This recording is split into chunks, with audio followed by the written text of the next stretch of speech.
Hey guys, welcome back to Arie makeup room where we learn and grow together. Guys, it's literally fall time. It came so quick.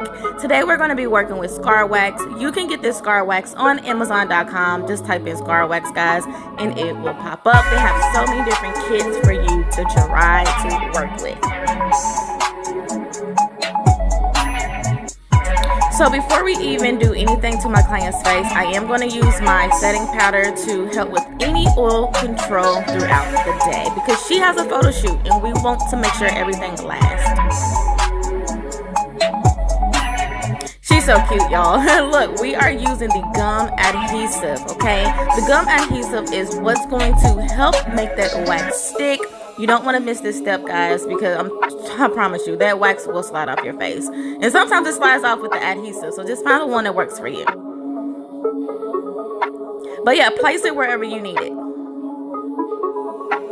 Now we are going to use that scar wax. This is what it looks like once you open it. They have different tones, like different skin tones for the scar wax. So this is the closest one to her skin that I was able to get. So yeah.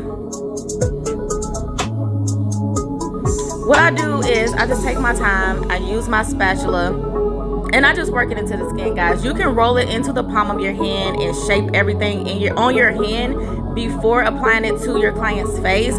I, however, for this look, wanted it to look as natural as possible. Like she really just had been beat up, okay?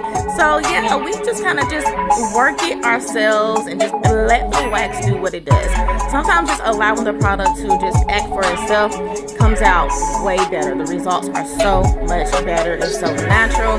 But I am making sure that I use my spatula to do like the slits to kind of make the grooves for the scars, if that makes sense. Yeah, well, yeah. Take your time and just have fun with this part, guys. Now you see me using a paintbrush, a very, very small, thin paintbrush, and I'm just going around the edges, making the edges kind of flat a little bit. That way, once I blend products in, it won't be as cakey on those spots. The bullet room, however, is my favorite thing to do. I like to do it natural instead of making a ball in my hand. I just clump it here, and I just try to make it look as natural as possible.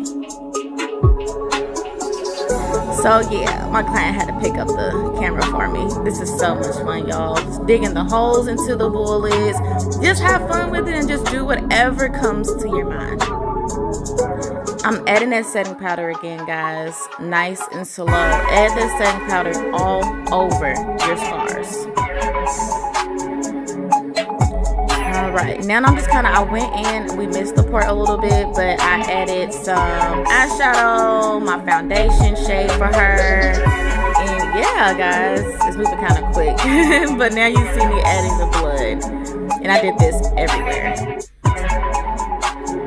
And then the final look, cute. Alright guys, I'll see you in the next video. Make sure you subscribe.